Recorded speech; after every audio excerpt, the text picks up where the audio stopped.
تاریخ کربلا میں ایک سچا مجاہد حسینی کہ جس نے قاتلین حسین کو موت کے گھاٹ اتارا۔ غم حسین میں ڈوبا یہ مجاہد جسے لوگ مختار سقفی کے نام سے جانتے ہیں۔ مختار کہا کرتا تھا کہ خدا کی قسم اگر حسین ابن علی کے قصاص میں قریش کے 2/3 حصے بھی قتل کر دیے جائیں تو امام حسین علیہ السلام پر جو ظلم ہوئے وہ 1 انگلی کے برابر بھی نہیں ہوگا۔ مختار کا پورا نام مختار ابو ابن عبید سقفی تھا۔ ان کے والد حضرت ابو عبیدہ نبی کریم صلی اللہ علیہ وآلہ وسلم کے جلیل القدر صحابہ میں سے ایک تھے اور حضرت عمر کے دور میں جنگ قادسیہ میں جہاد کرتے ہوئے شہید ہوئے۔ مختار کا تعلق عرب کے مشہور و معروف قبیلہ بنو ثقیف سے تھا۔ ابن اسیر نے مختار کو صحابہ میں شامل کیا ہے اور بعض مورخین کے مطابق مختار تابعین میں سے تھے اور لوگ آپ کو کسان کہا کرتے تھے۔ روایتوں کے مطابق شیر خدا مولا علی المرتضیٰ نے آپ کو اپنی رانوں پر بٹھایا اور آپ سے محبتانہ اور شفقت سے پیش آئے اور آپ کو شیر خدا نے کیس کہا تھا، تو تب سے لوگ آپ کو کسان کہا کرتے تھے۔ بچپن ہی سے مختار سقفی کو میدان جنگ میں جانے کا شوق تھا۔ جب مختار 13 سال کے تھے تو اس وقت مسلمانوں اور فارسیوں کے درمیان جنگ قادسیہ لڑی گئی تھی۔ آپ اس جنگ میں شریک ہونا چاہتے تھے لیکن کم عمر ہونے کی وجہ سے آپ کے چچا سعد بن مسعود نے اس جہاد میں شریک ہونے کی اجازت نہ دی اور اس جنگ میں آپ کے والد اور بھائی شہید ہو گئے۔ مختار رسول نبی کریم صلی اللہ علیہ وآلہ وسلم اور ان کے اہل بیت سے محبت کرنے والا انسان تھا۔ یہی وجہ تھی کہ اس کے دل میں اہل بیت کی بے پناہ محبت تھی۔ جب یزید بن معاویہ تخت نشین ہوا تو اس وقت مختار کوفہ میں تھا اور جب یہ اسے معلوم ہوا کہ امام حسین علیہ السلام نے یزید کے ہاتھوں بیعت کرنے سے انکار کر دیا ہے تو اس نے امام حسین علیہ السلام سے رابطہ کیا اور کوفہ اور بصرہ کے لوگوں کو اس بات پر آمادہ کیا کہ وہ امام علی مقام کے ساتھ مل کر بنو امیہ کی حکومت کا تختہ پلٹ دیں، اور امام علی مقام دنیا اور آخرت کے امام ہیں اور سب کے رہنما بھی۔ لہٰذا امام حسین علیہ السلام کی حمایت کرنے اور لوگوں کو یزید کے خلاف بغاوت پر آمادہ کرنے پر یزید کے ظالم گورنر عبید اللہ ابن زیاد نے مختار کو حراست میں لے لیا۔ انہیں 100 کوڑے لگائے گئے اور ان کی ایک آنکھ کو زخمی کر کے قید خانے میں ڈال دیا گیا۔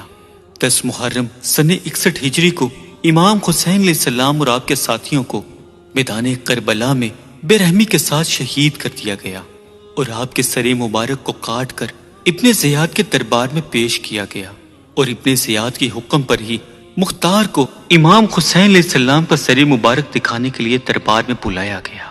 مختار نے جب امام حسین علیہ السلام کے سر مبارک کو دیکھا تو دیکھ کر زار و قطار رونے لگا اور روتے ہوئے اپنے آپ کو کوسنے لگا، اور عین اسی وقت مختار نے اپنے دل میں ایک قسم کھائی وہ امام حسین علیہ السلام کے تمام تر قاتلین کو چن چن کر مارے گا اور آپ امام حسین علیہ السلام اور آپ کی اہل بیت کا بدلہ لے کر رہے گا۔ کچھ دنوں بعد ابن زیاد نے مختار سقفی کو قید سے رہا کر دیا اور اسے حکم دیا کہ وہ کوفہ چھوڑ کر چلا جائے۔ مختار السقفی نے کوفہ کو خیر آباد کہا اور طائف کے لیے روانہ ہو گیا، جہاں پہنچ کر اس نے اپنے تمام تر پرانے ساتھیوں کو جمع کیا اور ایک چھوٹی سی فوج ترتیب دی۔ مختار نے اپنے پرانے ساتھی ابراہیم کو بھی اپنے ساتھ ملا لیا جو مولا علی المرتضیٰ کے جانثار سپاہی مالک اشتر کا بیٹا تھا اور اہل بیت رسول سے بے پناہ محبت رکھتا تھا۔ ابراہیم کے پاس بھی ایک چھوٹا سا لشکر تھا جسے مختار نے اپنی فوج میں شامل کیا، اور اس کے بعد مختار نے عربیوں، عجمیوں اور ایرانیوں کو اور موالیوں کو اپنی فوج میں شامل ہونے کی دعوت دی۔ یہ لوگ اصل میں بنو امیہ کے ظلمات، عربی اور عجمی تفریق سے تنگ آ چکے تھے، اور لہٰذا وہ عربی اور عجمی جو اہل بیت کے شیعہ تھے وہ تمام تر مختار کے ساتھ ہو گئے، اور یوں رفتہ رفتہ مختار کی طاقت میں مزید اضافہ ہونے لگا۔ مختار کی رگوں میں خون کی طرح دوڑتا اسے بار بار قتلہ حسینی کی یاد دہانی کرواتا۔ سن 63 ہجری میں مختار نے سب سے پہلے کوفہ پر حملہ کیا۔ اس وقت عبداللہ ابن زبیر نے اپنے بھائی عبداللہ ابن مطیع کو کوفہ کا گورنر مقرر کیا۔ مختار سقفی نے اس سے جنگ کی اور کوفہ پر اپنی حکومت قائم کر لی۔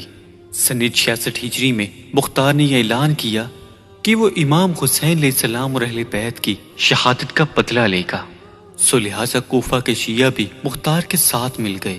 امیر مختار سقفی نے اپنے دربار میں ایک شخص کو مقرر کیا تھا جس نے ان لوگوں کی تمام تر تفصیل بنائی جو میدان کربلا میں یزیدی لشکر میں شامل تھے اور جنہوں نے امام علی مقام کے قافلے پر حملہ کر کے انہیں شہید کیا تھا۔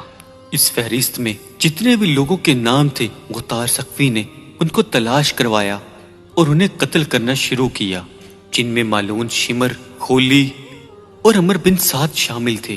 تاریخ نے لکھا کہ مختار جب ان قاتلین کو پکڑتا تو ان سے یہ دریافت کرتا کہ میدان کربلا میں تم نے امام حسین علیہ السلام پر کس طرح کے ظلمات کیے تھے۔ وہ پوری داستان بیان کرتا اور مختار اس تمام تر داستان کو سن کر سارو قطار روتا۔ سن 67 ہجری میں مختار کے سپہ سالار اور ساتھی ابراہیم نے عراق کے مقام موصل پر ابن زیاد سے جنگ کر کے اسے قتل کر ڈالا۔